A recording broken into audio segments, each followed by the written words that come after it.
At 65, I've got a date in the diary.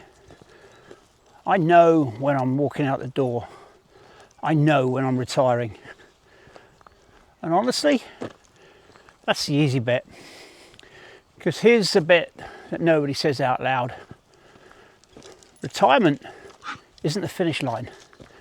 It's the start of the hardest test most people will ever face. And sadly, most people fail it.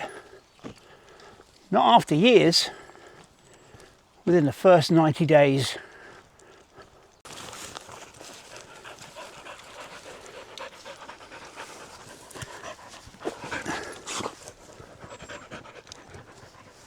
Now, I'm not talking about money. There are plenty of people out there that can sort that out for you. What I'm talking about is something much quieter. Something that creeps in while you're still feeling good about leaving. You've worked, let's say, I don't know, 40 years or so, give or take. And all the time, even on the worst days, particularly the worst days, you had to show up. The alarm went off and you got up because you had to. The meeting was at 9. The standard was external. And that structure, even when you resented it, was something for you that you didn't notice. It was holding the line. When it's gone, you don't feel the loss straight away. Not in the first week, for sure.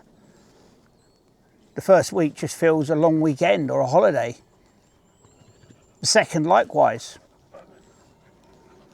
It's the third week when it actually starts.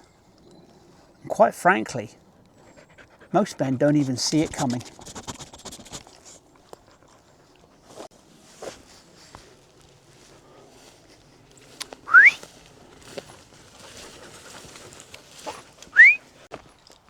So here's the thing about work, and I know how this sounds, even if you were done with it, even if you'd been counting the days, like me, it gave you something hard to replace, an identity, if you like, a role, a reason to get up and be somewhere. You were the manager, the engineer, the bloke who knew how that system worked. That wasn't just a job title. That was part of how you understood yourself. And then one day, it's gone. So let me ask you something right now. If I asked you, who are you without the job? Not what you did, but not what you're retiring from, but who you are on some random day in November when there's nowhere you have to be.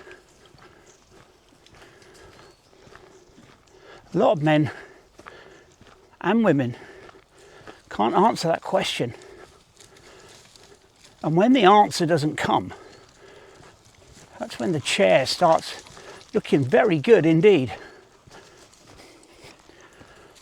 I'll be honest, I've had to sit with this myself. I'm not standing here with it all figured out, for sure. But I know enough now to know this.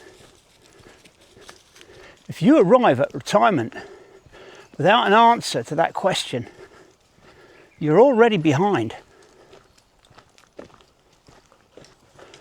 There's a word that popped up on one of my videos the other day in a comment. The word is puttering. I've never heard of it before, but I looked it up. You know what puttering is? It's the thing that fills the space when you've got nothing better to do. Washing the car on a Wednesday when you've already washed it that week. Reorganising the shed again. Watching the news when you watched it at lunchtime. Wandering into the kitchen because that's what you do at 10 past 10 every day. Puttering isn't rest. Puttering is what somebody does when they go looking for a purpose and can't find it. And the dangerous thing about puttering is it feels harmless. You're busy, always busy, but you're not building anything. You're not holding any line. You're just filling time.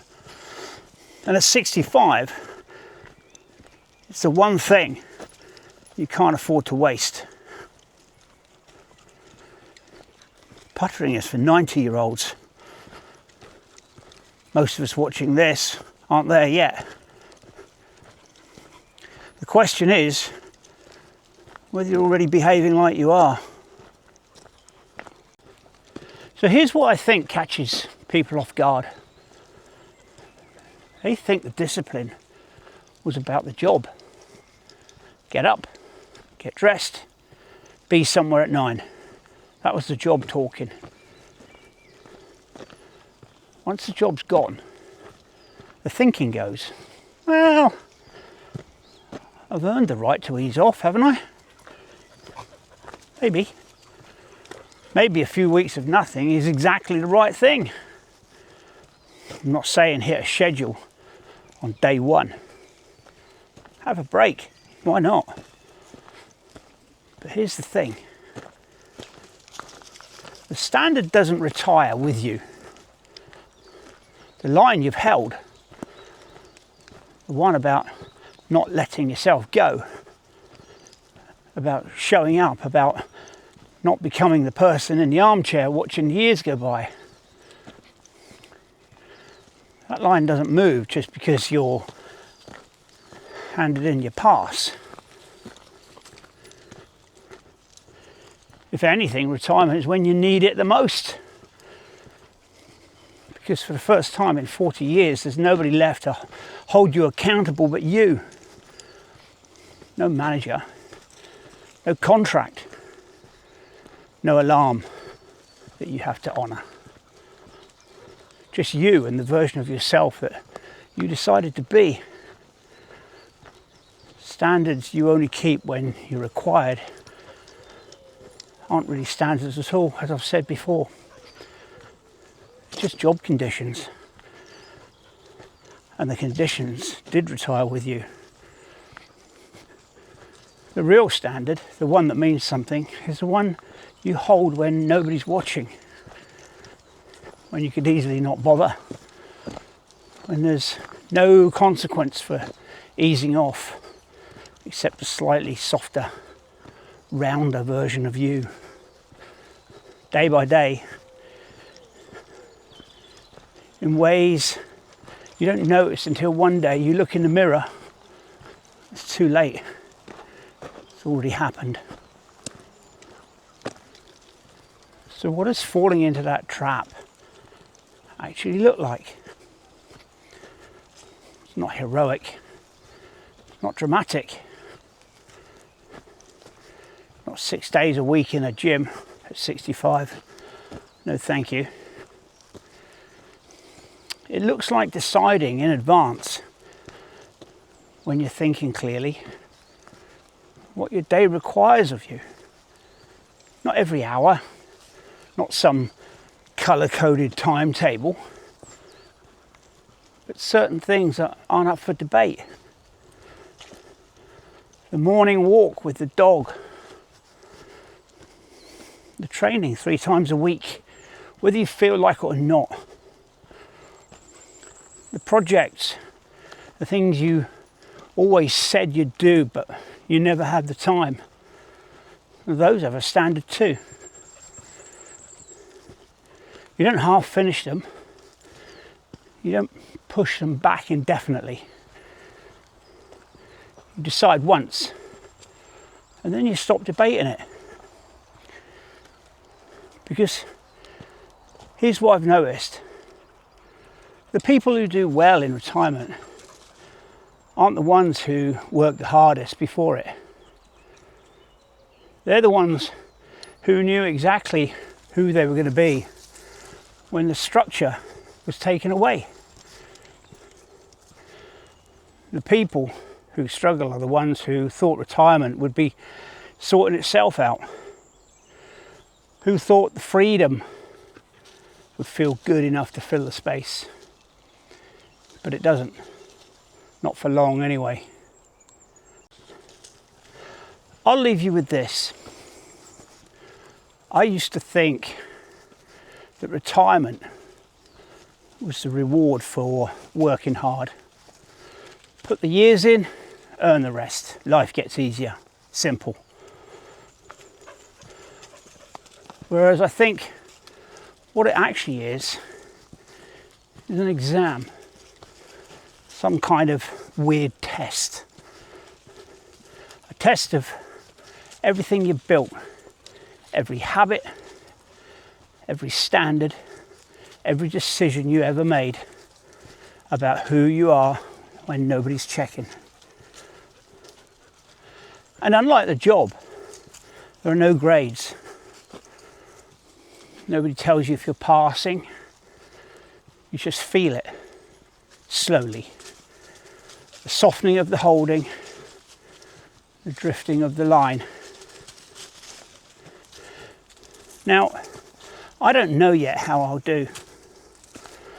As I said at the beginning, I've got my date. I've got my intentions.